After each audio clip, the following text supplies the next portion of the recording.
What's up guys, Mr. and Mrs. Stang coming back at you with another video. For today's video, I'll be doing a mod list on my Mustang GT, so let's go right into it. And when I say Mr. and Mrs. Stang, I mean it. She's right there, sitting in the background. Say hi. Hi, I'm here. Okay, here we go. So for you that don't know my car, this is a 2012 Mustang GT. I've owned it for about 4 years now. I just hit 100,000 miles on it. So I don't know how much longer I'm going to keep this car. I kind of want to upgrade to like a Shelby or something with a blower on it. I contemplated putting a blower on this car to add to the upgrade list, but it's my daily car and I don't really want to mess with it like that.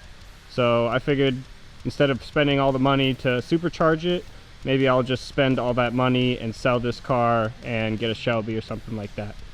But that's besides the fact. Let's go over the mod list now. Alright, so I'm going to start with the front of the car. As you can see, I have a pretty big hood scoop on the front end.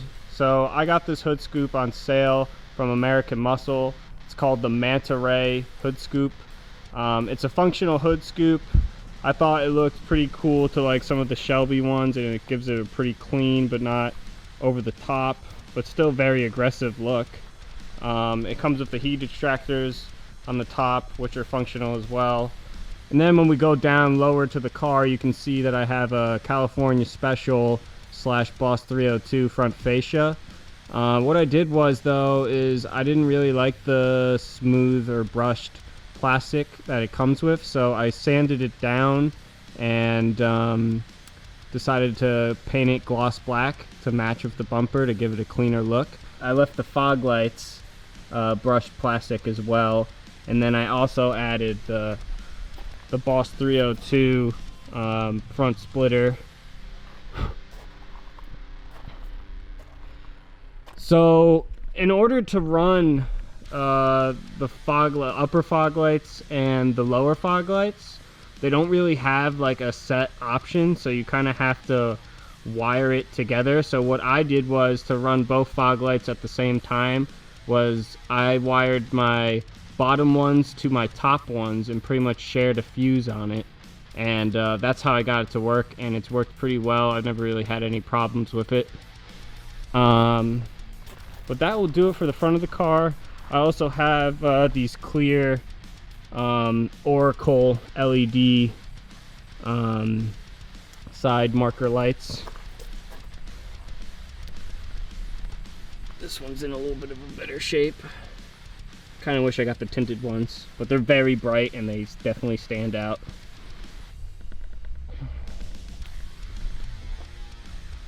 And then when you go to the side of the car, there's not much done to it other than tints and obviously these Forge Star F14 wheels. So in the front here, I got 19 by 9.5 with a 285 Nito and 555 tire on it, and this is also the Brembo brake package Mustang, so that comes from the factory if you get the package, so I didn't put those on.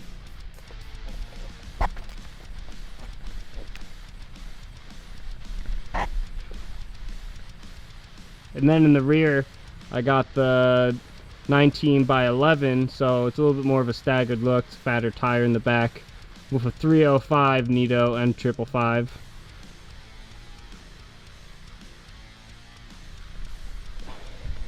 I've wanted these wheels. I think they're probably the best looking wheels that you could get for the Mustang in my opinion, and they're also super light, but you have to be careful with potholes and stuff because they will bend easy.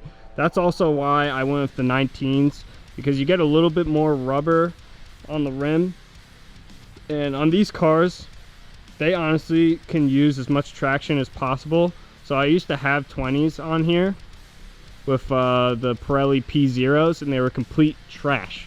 Like I would spin without even trying, and with these it's like a huge difference. So I recommend 19s all the way if you want to get a little bit of a more of aggressive look and still have good performance.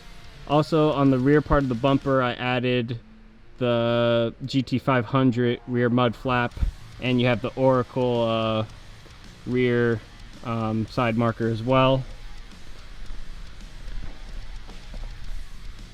And then in the front, I used the J flaps, mud flaps as well, J Brothers.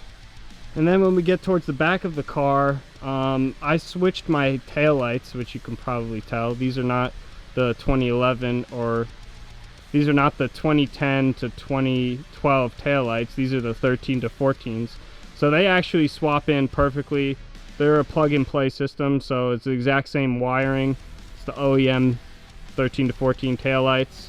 And I grabbed the filler that you can get for those as well, and they actually come in plastic, like a brushed plastic, so I had to paint those gloss black to blend in a little better.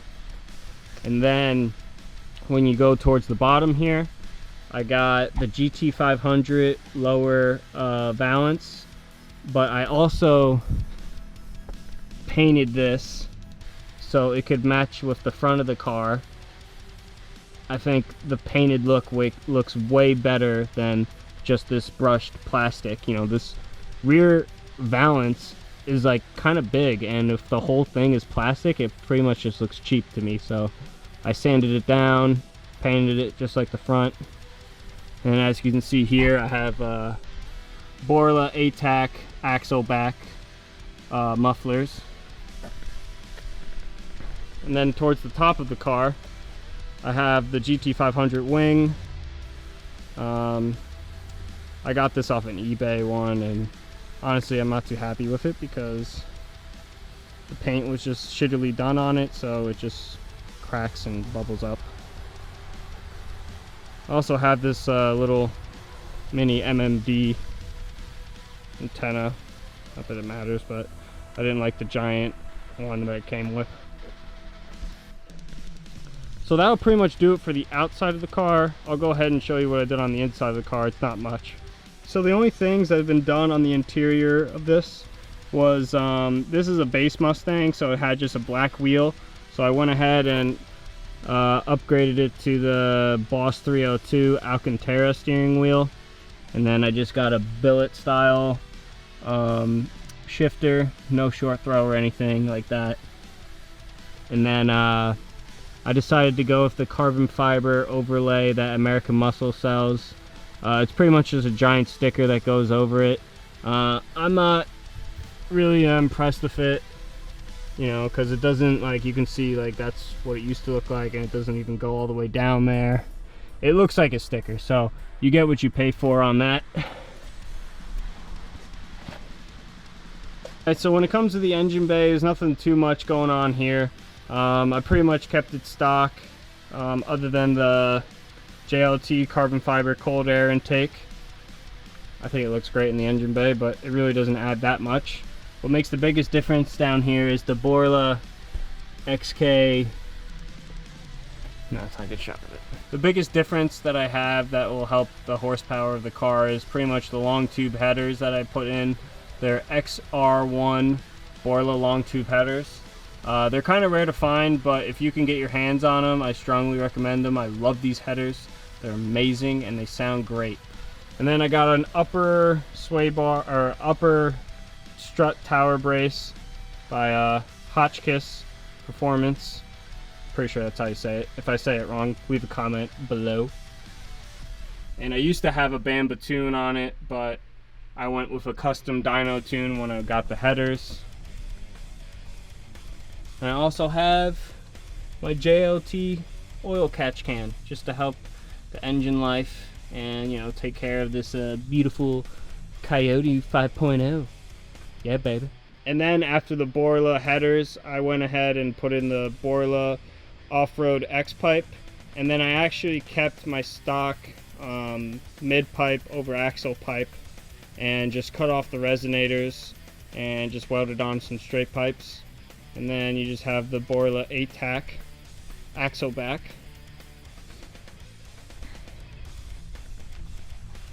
Actually, and you can see here there's a little gap in between. I could actually take off this to make a straight hole in the back, but I like to you know, not expose so much of the engine, because it is a daily driver and I don't want to get like screwed with rain or something. But just to show that it's functional, and that's where all the hood scoop air goes into. Just goes straight into the air intake. So definitely makes a difference. And it's all made out of fiberglass too, so I'm not the biggest fan of the fiberglass, honestly. I wish it was actually aluminum, because fiberglass kind of feels cheap to me, and it's just not what I expected it to be, you know? It's just like a shitty way to make a hood, I would think, in my opinion. But if you're fine with a fiberglass hood, then this would be the hood for you. If you don't like the idea of a fiberglass hood, then I definitely would not recommend getting it. As you can see, the wheel gap on the car is not that much of a wheel gap. I mean, I wanted to leave a little bit because I didn't want to have, like, I mean, it's a daily car, you know. I didn't want to drive around a super low car. I wanted something lower, but not like crazy low. So I thought this was a good one I thought this was a good height to have. So I went with the Hotchkiss lowering springs, and all my suspension parts are actually by Hotchkiss. So my upper control arms are made by Hotchkiss, and my lower control arms are made by Hotchkiss. I also have a rear sway bar that's made by Hotchkiss as well. I thought they make really good stuff, and it's kind of out of the ordinary when you go to buy Mustang parts. So check out their stuff. They have a bunch of cool suspension upgrades on there. So I strongly suggest that you take a look at what they got. I have not had any problems with it, and I love the way the car handles. It handles way better than a stock GT would. I also have a Hotchkiss. Oh wait, no. How do you say it? I also put a lower X cross member brace. It's also made by Hotchkiss. I thought that was a pretty cool thing. It looks really cool underneath the car. And for the last suspension upgrade, I also put Hotchkiss subframe connectors, just to help out with the rest of the sturdiness of the suspension, and also with jacking up the car and stuff. So that will do it for my 2012 Mustang GT's mod list. It's nothing crazy, but it's a NA car, and it's been super reliable and super fun to drive. I couldn't be more happy with this car being my first Mustang. So if you guys want to replicate this Stang, be my guest. It's right here in front of you. Alright guys, so that will do it for my 2012 Mustang GT mod list. If you have any questions, feel free to leave a comment below. I don't mind answering at all. But yeah, that will do it. Thanks so much for watching. Please check out our Instagram and Facebook, and also TikTok. TikTok. Yeah. That's what I've been doing this whole time, is just editing new TikTok videos. Yeah. So yeah, that'll be it. Thanks guys.